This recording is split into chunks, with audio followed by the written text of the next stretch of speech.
Shalom, selamat pagi Bapak Ibu, saudara-saudari yang dikasihi Tuhan Yesus Kristus. Selamat berjumpa kembali dalam Renungan Toraya edisi Sabtu 29 November 2025. Bacaan kita dari Yeremia 31 ayat 1 sampai ayatnya yang ke-6. Tetapi sebelum mendengar kebenaran firman Tuhan, mari kita satu dalam doa.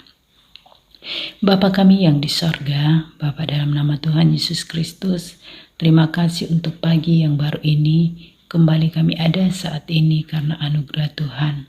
Pagi ini kami akan membaca dan mendengar kebenaran firman-Mu. Urapi kami supaya kami boleh mengerti dan mentaati akan setiap kehendak-Mu. Dalam nama Tuhan Yesus Kristus kami berdoa. Amin. Yeremia 31 ayat 1 sampai 6 firman Tuhan. Perjanjian baru. Pada waktu itu demikianlah firman Tuhan, Aku akan menjadi Allah segala kaum keluarga Israel dan mereka akan menjadi umatku. Beginilah firman Tuhan, Ia mendapat kasih karunia di padang gurun, yaitu bangsa yang terluput dari pedang itu. Israel berjalan mencari istirahat bagi dirinya. Dari jauh Tuhan menampakkan diri kepadanya. Aku mengasihi engkau dengan kasih yang kekal, sebab itu aku melanjutkan kasih setiaku kepadamu. Aku akan membangun engkau kembali, sehingga engkau dibangun, hai anak darah Israel. Engkau akan menghiasi dirimu kembali dengan rebana, dan akan tampil dalam tari-tarian orang yang bersukaria. Engkau akan membuat kebun anggur kembali di gunung-gunung Samaria. Ya, orang-orang yang membuatnya akan memetik hasilnya pula. Sungguh akan datang harinya bahwa para penjaga akan berseru di gunung Efraim, Ayo, marilah kita naik ke Sion kepada Tuhan Allah kita. Amin. Tema renungan Toraya kita pagi ini, berulang-ulang Allah mengasihi kita.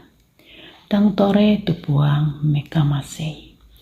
Tidak sedikit dari kita yang ketika diperhadapkan dengan pergumulan kehidupan akan berpikir bahwa inilah akhir dari segalanya. Kita lupa bahwa sebelumnya kita telah banyak melewati hari-hari yang sulit. Namun rupanya kasih Tuhanlah yang setia memelihara hingga kita dimampukan untuk melewatinya. Hal ini bisa kita lihat juga di dalam diri bangsa Israel, mencakup Israel Utara dan Selatan, suku Yehuda. Melalui ayat 1 sampai ayat 6 yang kita baca, kita dapat menemukan bagaimana Allah mencoba membawa kembali ingatan umatnya terhadap pengalaman pembebasan dari tanah Mesir. Hal ini terungkap dalam ayat 2, 4, dan 5. Padang gurun yang disebutkan dalam ayat 2 adalah metafora dari peristiwa tersebut. Kasih Allah lah yang telah memungkinkan mereka untuk bertahan.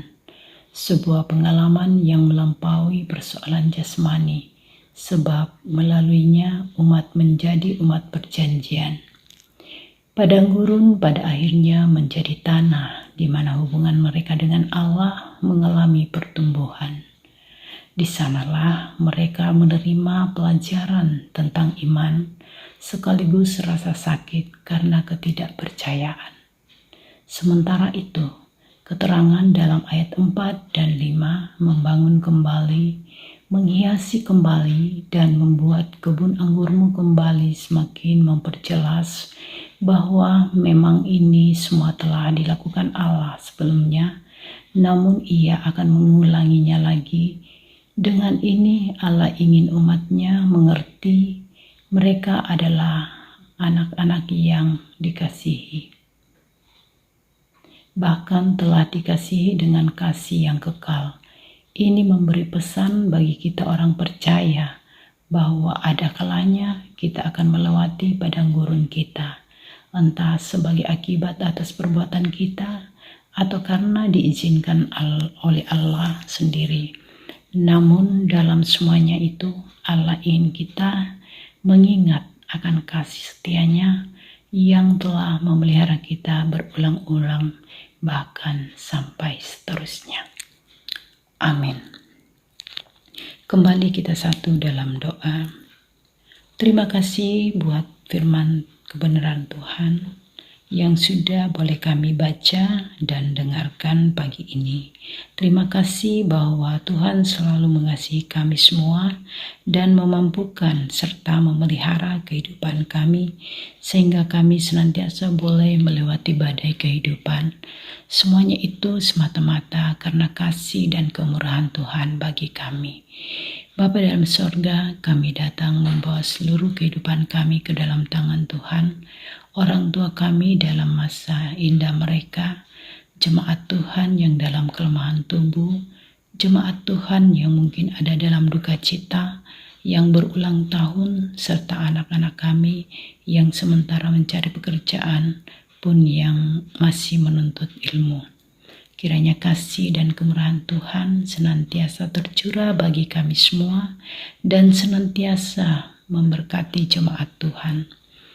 Jadilah seturut kehendak Tuhan dalam kehidupan kami dan ampuni dosa dan kelemahan kami. Di dalam Yesus Kristus kami berdoa dan bermohon kepada Bapa di sorga. Amin.